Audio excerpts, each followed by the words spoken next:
Hello. Hi, so we are Doctors for Abortion Access, which is a day of action that doctors, healthcare providers, and allies have come together to say that we need to not criminalize the providing of abortions and abortions for our patients. So, my name is Dr. Heather Irabunda, and I'm an OBGYN in New York. And I'm one of the co-founders of Obstetricians for Reproductive Justice. It's an honor for me to be standing here with my colleagues, fellow physicians, and healthcare providers demanding access to abortion care. We are in an unlikely group of activists, yet here we are. Medical professionals, especially doctors, are often told that we should keep our heads down and just provide the medical care. We're told that we should leave the policy debates and the activism to politicians and others. Growing up in a household with two immigrant parents who came from very humble backgrounds, I was always told to just focus on my studies and try to do better for myself and my family. Activism wasn't something that was discussed or encouraged. In order to pay for medical school, I joined the Army and served in the Army for 8 years. It was also an environment where I was told to keep my head down and just do my job. Activism, again, was not encouraged.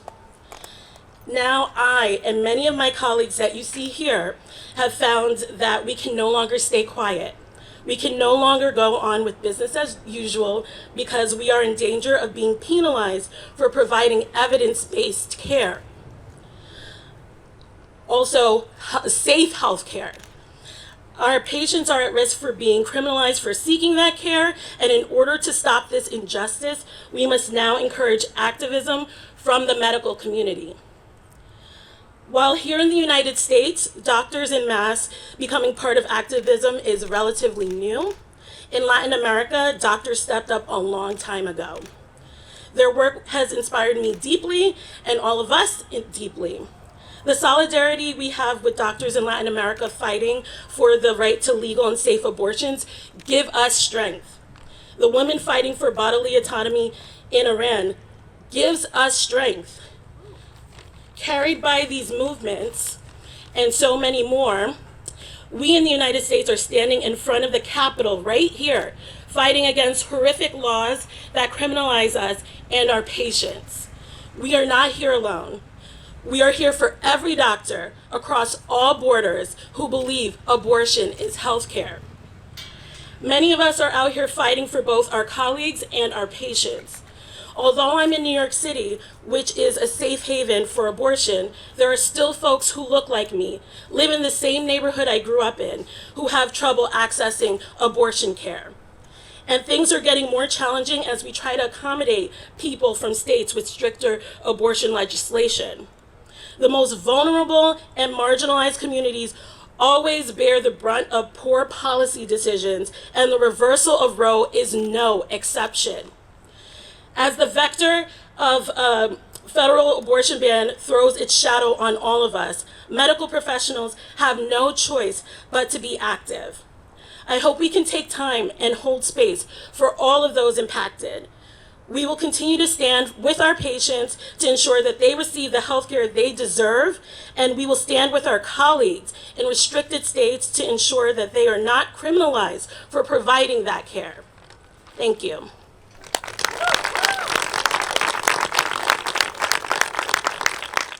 Hi, y'all. I just want to start off by thanking you for letting me share this space with you.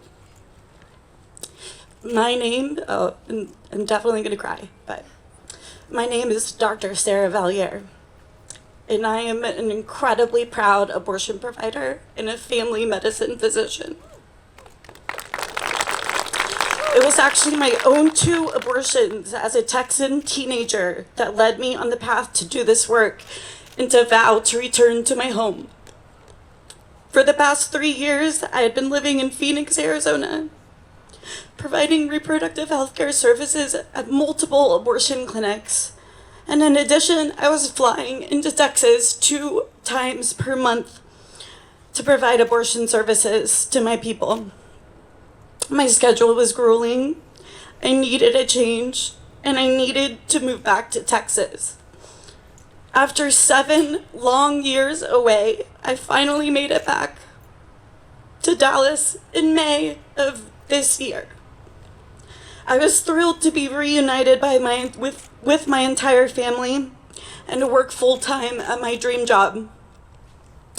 I was relieved I would finally be able to stop traveling and even start a family with my partner. I was happy to be able to provide any abortion care that I could within the draconian confines of SB 8. 1 month after I moved home, Roe fell. The stability that I wanted, that I needed, and that I finally thought I obtained was now in shambles. Truthfully, I was unsure whether or not it would be safe for me to provide abortion care out of state as a Texas physician. To this day, I am unsure how long my decision to continue abortion provision will remain safe. I currently spend half of my month or more traveling out of state to an abortion clinic in Albuquerque, New Mexico. In addition, I continue to travel to Phoenix, Arizona, where the ability to provide legal and safe abortions is also being challenged. Ironically, or maybe not, despite my 600 to 1,000 mile commute, the abortion care that I provide and the majority of the people that I serve continue to be Texans. On multiple occasions, I have shared flights with these Texans that I am forced to serve out of state. Most recently, I was seatmates with a 16-year-old girl flying to Albuquerque. This girl was my patient in Dallas just a few weeks earlier. She was pregnant as a result of rape by a close family member. The pregnancy was a suffocating reminder of the assault, and she desperately wanted to move on with her life. I had to tell her I could not be the one to give her the abortion she so desperately wanted. Not only was I unable to provide this life-changing service for her, I wasn't even able to advise her on how to obtain an abortion. My heart was broken. Seeing my patient on the plane a few weeks later was a huge relief. She was going to get the care she desperately desired despite the laws in Texas. That's because laws will never stop abortions. They will only make them harder to access. And so, in solidarity, we travel. Despite the fear, my Texas patients and myself constantly questioning, how long will the care be accessible in other states? How long until the traveling doctors lose their medical license or face persecution for providing abortions to these patients? How long until our loved ones are persecuted for helping obtain an abortion? Abortion care is the work that fills my soul with purpose, with love, with gratitude. And every day I worry when this privilege will be ripped away. We are asking you to protect us and to protect our patients. Politics have no place in medicine. My patients' care should never depend on legislation or fear of punishment. We took a vow to do no harm when we chose to become physicians, and now my hands are tied. I am unable to aid, abet, or provide necessary abortion care to my patients. These laws are forcing doctors and medical care providers to choose between what is best for our patients and the possibility of prosecution. We just want to do our job.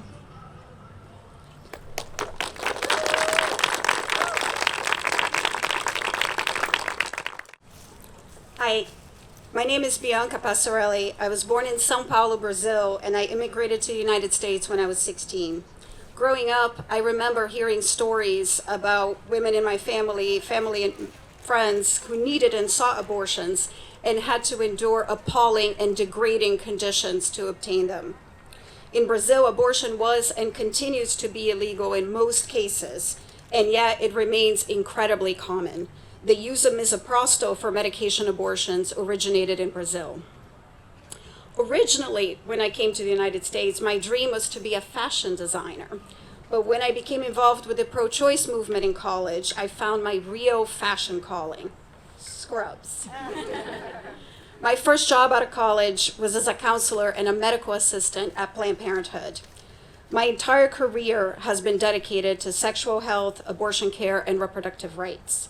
Since the passing of the Roe Act in Massachusetts, I've had the privilege of training under the country's most courageous and experienced physicians, and I now provide procedure abortion care in addition to the medication abortion regimen. Providing abortion care has always felt like a privilege, but after the Dobbs decision, it's taken on a new sense of urgency. Almost overnight, we started seeing patients from all over the country. Last Tuesday, I treated a patient who drove 18 hours from a state with an abortion ban in the South, only to get back in the car and drive home immediately after her procedure. She missed her infant son's first Halloween and was worried about arriving home in time for work on Wednesday morning. She said those were the longest 18 hours of her life, but she felt lucky to be able to get to do it at all. A couple weeks ago, I saw another patient who also lived in a state where abortion care is banned. Coordinating an abortion outside one's home state can require mind-boggling logistics, and it's a huge financial strain. My patient had to reschedule her appointment 5 times because each time she'd coordinated everything, like time off and childcare, she realized the funding she had secured was no longer sufficient to cover the cost of abortion and transportation. She got the procedure 6 weeks later than she originally intended. Another patient had to travel 1,800 miles alone to terminate a desperately wanted pregnancy conceived through in vitro fertilization after the 19-week ultrasound revealed a major kidney abnormality not compatible with life. The patient had to spend a night grieving between the first and second days of her procedure, away from home and from her family, then fly home with only a footprint card to share with her husband. These patients all had providers in their home states who were unable to perform their abortions because their hands are tied by their state's abortion bans. These patients deserved to receive this care close to home. Just as abortion bans in Brazil have only succeeded in making pregnancy less safe, abortion bans in the United States have already started to make pregnancy less safe. Medical providers across Latin America have joined the Green Wave to fight for decriminalization abortion care, and in countries like Argentina and Mexico, their efforts have already made impacts. As medical providers here in the United States, we must raise our voices to tell politicians what we know for sure. Abortion is health care. It is life-changing and life-saving care, and it must be legal and accessible, because someday, someone you know, someone you love will need an abortion, and we should be there to provide it.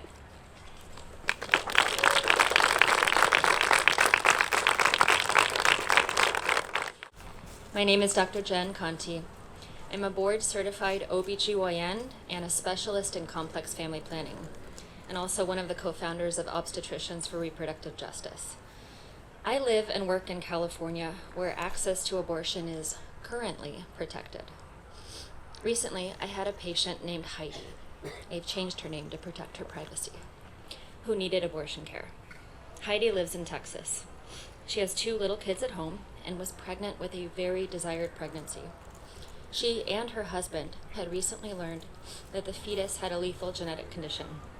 They are both carriers of this condition, and they had already experienced a prior abortion for this same reason a few years before Texas banned abortion at 6 weeks. With that abortion, they received urgent, necessary, and safe care with her provider in Texas. This time around, however, providers throughout the entire state would not and could not help her for fear of going to prison. the landscape in Texas has changed. Because it was now illegal to provide this essential part of women's health, many providers had left the state, leaving all of reproductive health care impacted. Every step of her care took longer. Heidi is privileged. She had the means to travel to me in California, where I saw her the same week she called for help. In clinic, I also diagnosed her with a life-threatening condition called a placenta accreta. Her placenta was growing into the muscle of her uterus, where her 2 prior C-section scars were located. She was 16 weeks pregnant, and this was the first that she had learned of this condition, because in the preceding couple of weeks, when this was first able to be detected on ultrasound, she had already been deemed an abortion case and told to leave the state if she didn't want to continue the pregnancy. So her prenatal care had effectively stopped. In my exam room, far from her home and family, and terrified of undergoing surgery, I told her that there was a high chance that she had flown out to California to lose both her pregnancy and her uterus. During the surgery, even with excellent preparation and at one of the most well-equipped hospitals in the nation, she hemorrhaged and came within inches of losing her uterus because of that accreta. Thankfully, I was able to save her uterus and her life. Sorry, I'm shaking just thinking of her. Let me be crystal clear here. Heidi's fetal loss and her placenta accreta were inevitable. The delay in diagnosing her placental disorder and in receiving care were not. And the longer that you wait to do an abortion for someone with an accreta, the more life-threatening it becomes. She was on a path towards losing her uterus and even her life, and the delays in care only increased the risk of both. No part of her experience in Texas, because of anti-choice legislators, was pro-life. Her doctors there, my colleagues, have their hands tied. The difference in the care that Heidi and all other pregnant people throughout America receive depends on only one thing: their zip code. And that's bullshit.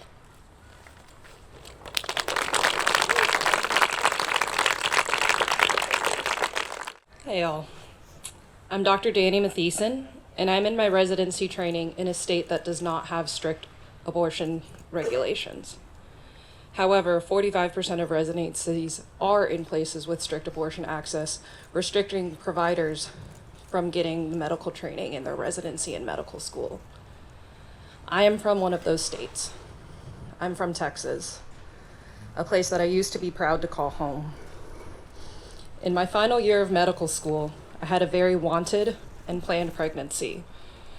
My husband and I were excited, and we documented my journey week by week.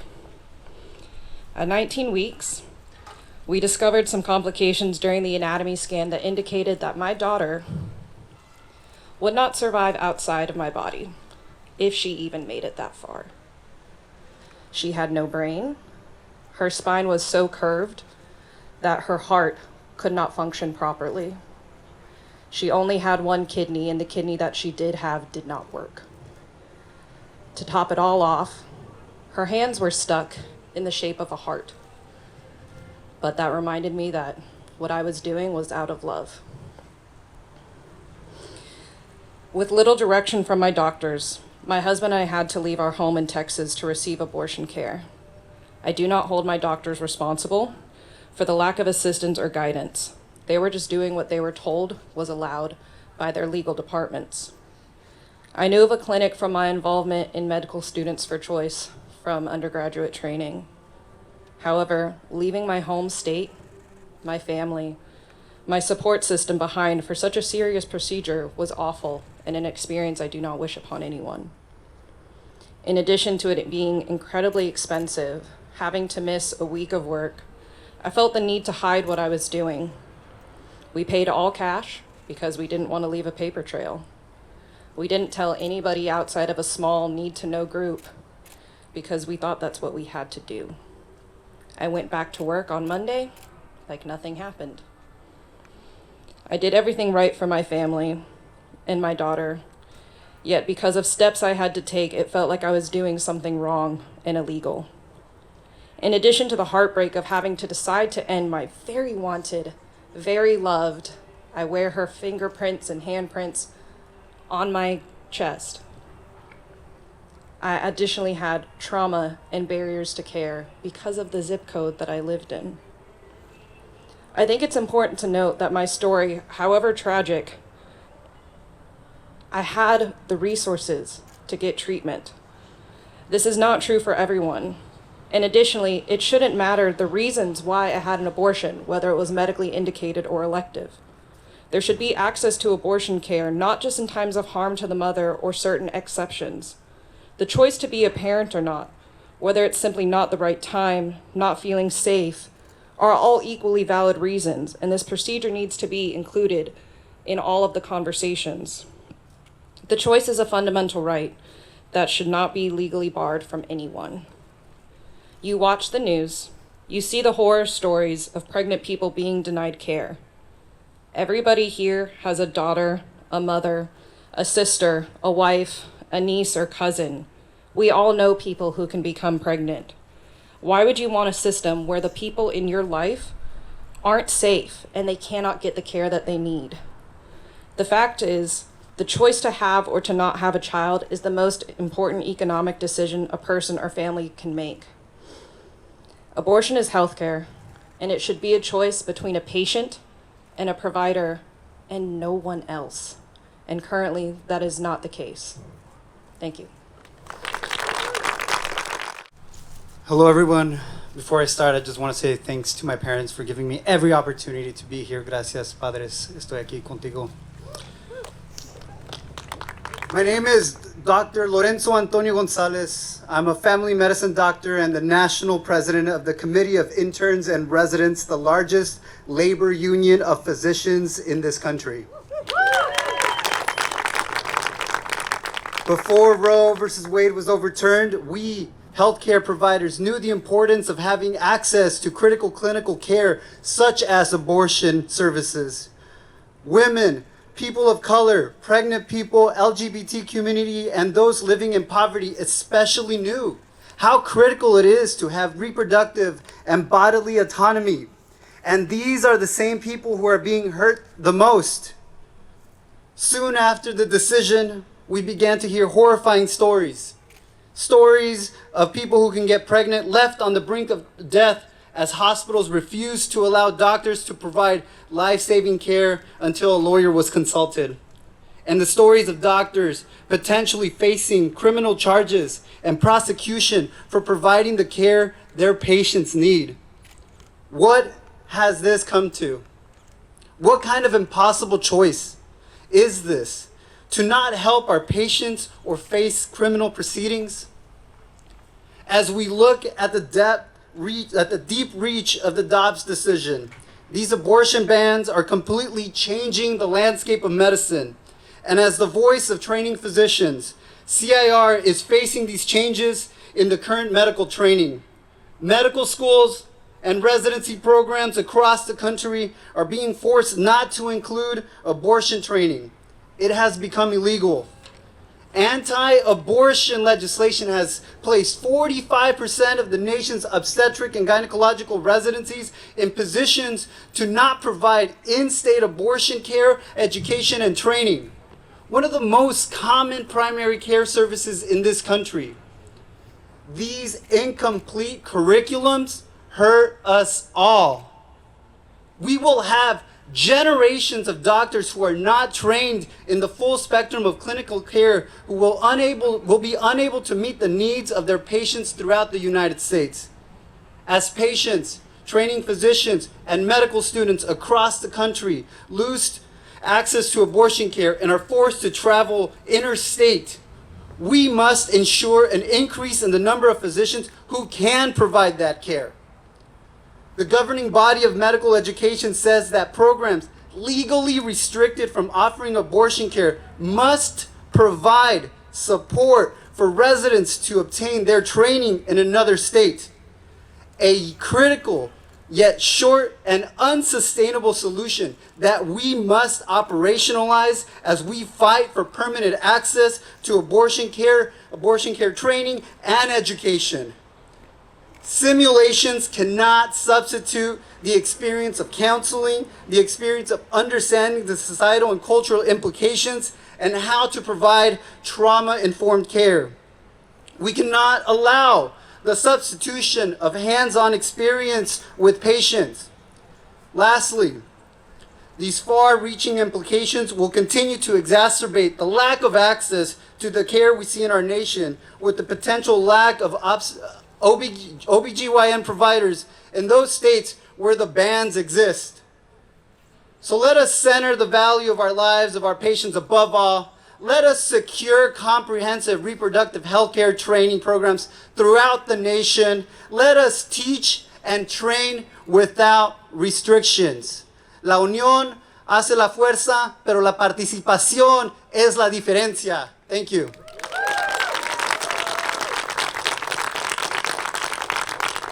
My name is Dr. Mimi Zeman, and I'm a board-certified OBGYN from Atlanta, Georgia. And I will fight every day to be a voice for women. I didn't go to medical school to become a physician. I went knowing I wanted to become an OBGYN. Inspired by the fight for the Equal Rights Amendment, my goal was to take care of and advocate for women. I'm also a first-generation American. My father was the only person in his family to survive the Holocaust, and he instilled in me the importance of always speaking out for justice, human rights, and democracy. Now I'm speaking out not only for women and other people at risk of pregnancy, but also for my specialty, OBGYN, which is under attack. If OBGYNs decide not to practice in states that have abortion bans because they risk fines, lawsuits, and incarceration, then everyone who needs specialized care for conditions like fibroids, endometriosis, and fertility will suffer the consequences. So will their families. We are here speaking out together and speaking for those who cannot, because it's our duty to take the best care of our patients. We will not remain handcuffed by legislators with no medical expertise or understanding of the complexities of care. These bans cause us moral injury by forcing us to violate our oaths to honor our patients' autonomy and privacy. Abortion bans hamstring us from providing routine, life-saving pregnancy care, miscarriage care. Abortion bans violate our oath to justice because care is based on which zip code someone resides in. That's why all major medical societies oppose these bans. These bans are cruel. They are not stopping abortions, but they are harming and punishing women for a situation, pregnancy, that requires male complicity. That's injustice based on gender. Every day in Georgia, patients are in tears when denied an abortion in early pregnancy, typically around 6 weeks or 2 weeks after a missed period. Her options are then continue her pregnancy in a state considered one of the most dangerous to be pregnant in, where her risk of death is 2 times the national average, 3 times higher for Black women, and greater than 100 times more than if she would have gotten an abortion. Or she could travel to another state at great financial cost, time cost, missed work cost, and cost to her children at home. Or she could procure pills for a self-managed abortion, which is a safe procedure, but illegal in my state of Georgia and other states without access. When I hear the public debate the question, what is an acceptable reason for an abortion, rape, or incest, or medical issues, they are missing the point. The right to an abortion is the right of a person to know what is in their best interests, to know what is right for their body and their goals for self-determination. It is a personal medical decision that our patients deserve to make no matter where they live.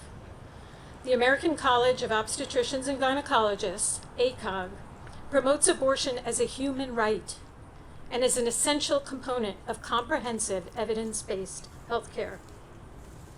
After Roe was overturned, I wrote a script called the Post-Roe Monologues as another way to use my voice and apply my experience.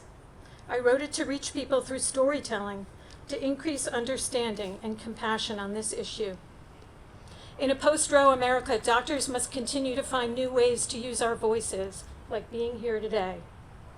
As a physician, a daughter of immigrants, and as a mother who chose when to have my children, no one will silence me or tie my hands with laws that prevent me from advocating for the evidence-based healthcare I was trained to deliver.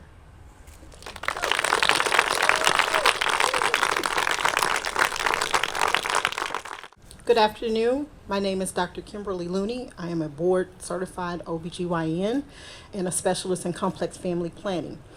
As a participating OBGYN in Nashville, Tennessee, one of the most important and sacred health decisions I can ever help a patient make is when and how to be a mother. Unplanned pregnancies change lives. And like my colleagues, I'll try to do this without busting open in emotions, but they change lives, sometimes for the better, sometimes for the worst. And let me start by saying this is not an argument about whether a child is a blessing. I think most of us agree on that sentiment. This is an argument about whether or not someone is ready, able, and desires to accept that blessing. I have spent my career working with communities where poverty and racism are everyday realities. Let me tell you about one of my patients that I had the honor of taking care of as a medical student. She was a young lady, 14 years old, and now faced with her first pregnancy. As a medical student, we often had to go in and get histories, and that included getting a dietary log that the patient had to complete. You will never know the pain and place of just disbelief that you feel when you have a 14-year-old child, not woman, child, look up to you and say, "How do you spell hamburger?" In that moment, in that space of me as a 25-year-old woman, my heart bled for that patient because I knew she had no idea how hard the road would be for her. During the course of that rotation, I saw countless versions of the same scenario and had to ask myself, what am I missing? I had come from similar backgrounds, similar communities, similar cultural beliefs. What made my life so different? After much reflection, I realized the only difference between myself and these women that I had the pleasure of taking care of was the opportunity to get educated and the opportunity to learn something about family planning. From that day forth, family planning no longer became a personal health decision or a social concern for me. It was those things, but in addition to that, it was also economic and empowerment of women, economic advancement of women. Outside of her 14-year-old body not ready to be a mother, how is a 14-year-old child on any day of her life expected to rise above poverty? Let's face it, in the communities that I know, it is hard enough to get an education without a child. So imagine the road with a child. That day, I made the commitment to give every patient that I served the tools that she needed to create her own story in her own way. I have seen countless variations of this story that have only renewed my certainty over the course of my 20-year career that abortion is health care. From my first delivery as an intern of a mother of an anencephaly baby, which is a lethal condition, who was told that she needed to carry this pregnancy to term because abortion was not an option, but yet not told of the increasing comorbidities that she was experiencing, the increasing health costs she was experiencing for a pregnancy that would not result in a live birth. Being told that, but never being told that, who basically had to carry this baby to term. From the student who was the first in her family to attend college, who feared having an unplanned pregnancy and that it might interrupt her career and her ability to provide for generations of her family. From the woman who's in an abusive relationship and has no say in her own reproductive decisions, but who also cannot, through compassion, bring a child into such situation as the one that she's living in. For all of these women, I stand here today. I have been a provider of these women. I have been these women. How dreadful that our daughters and our sons, because let's not leave them out of the equation.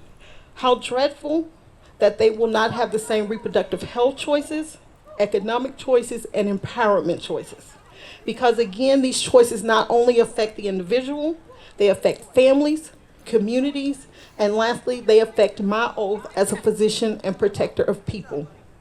When people ask me what it's like to work as a physician in a state that has banned abortions in all cases except for the life of the mother, my answer is simple. There's not much to be done in handcuffs. Abortion is a Class C felony in the state of Tennessee. Not much can be done when you are forced to change your occupation from physician to lawyer every time you decide how to treat a complicated pregnancy. Now, when my colleagues refer patients who require termination for any reason, be that anomaly, be that elective, my only recommendation is you have to get her out of state. When they call and say she's bleeding, but there's still a heartbeat, what do? My response is consult your legal service and try to minimize her risk in the interim. So essentially, that has been my job, working against all that I have ever been taught, ever been trained as a physician. And my hands are tied and harm is being done. Thank you.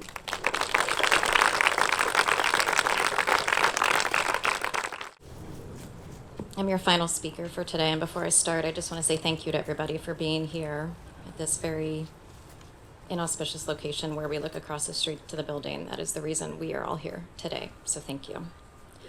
My name is Dr. Jennifer Lincoln, and I'm a board-certified OBGYN in Portland, Oregon, and I'm also a co-founder of Obstetricians For Reproductive Justice. I am sharing words from a doctor who was too scared to share them herself, and I'm using my position of power and privilege to give her a voice. This story is real. This must stay anonymous. I'm currently practicing in a state where abortion is banned. A patient was referred for pregnancy due to birth control failure. She has cancer, and her doctors won't give her chemotherapy while she's pregnant. The hospital won't allow termination despite having documentation that it is to save the mother's life. She can't afford to find treatment elsewhere, so she's not receiving this potentially life-saving treatment. We've gone through legal and having multiple high-risk OBGYN doctors document this. It doesn't break the law, but there's too much liability for the hospital, so they won't allow her termination. And too much fear from the oncologist about what chemotherapy will do to the pregnancy. That is, can they get charged if the baby dies while she receives chemotherapy? So they've deferred her care indefinitely. This is not what I imagined when I got into medicine. That last line. This is not what I imagined when I got into medicine, or what anybody here imagined when we got into medicine. None of this is what we imagined. And yet that is the least of what's wrong with this story that I shared, again, from a doctor who reached out to me on social media because she couldn't share her story and feel safe that she could do so. You see, some folks will hear this story and they'll say, but there was an exception. But she can just travel. But the doctor should have done it anyway.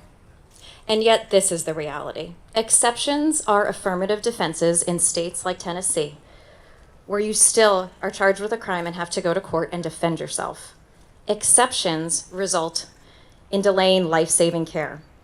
When a felony is a possible outcome, fear will often win. Put yourself in their shoes. Put yourself in their shoes. Travel, medication, abortion pills, getting care elsewhere is fantastic, but it's meaningless for those who can't access that and those who are already marginalized even long before Roe fell. We are here today because we need more doctors and more healthcare providers who are in positions of power, like us here, people like me who live in states with protections, with platforms that I can use and I can reach out and I can speak and lift up my voice. We need them to speak up and show up and claim their activist role. The old ways of hoping lawyers and litigators and legislators will keep these things accessible, those are gone. We are in a new, scary post-Roe world. And if we doctors, nurses, midwives, students, if we don't start speaking up for our patients, we will be complicit in allowing these atrocities to continue.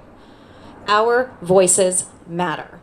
If we come together and demand that our medical organizations that represent us speak loudly on our behalf and say no more to our hands being tied, no more to funding anti-choice candidates, and no more to staying safe while our patients die and they lose their uterus and they have to choose between healthcare or handcuffs, we can truly then fulfill the oaths that we took and be the change that this moment calls for. Thank you.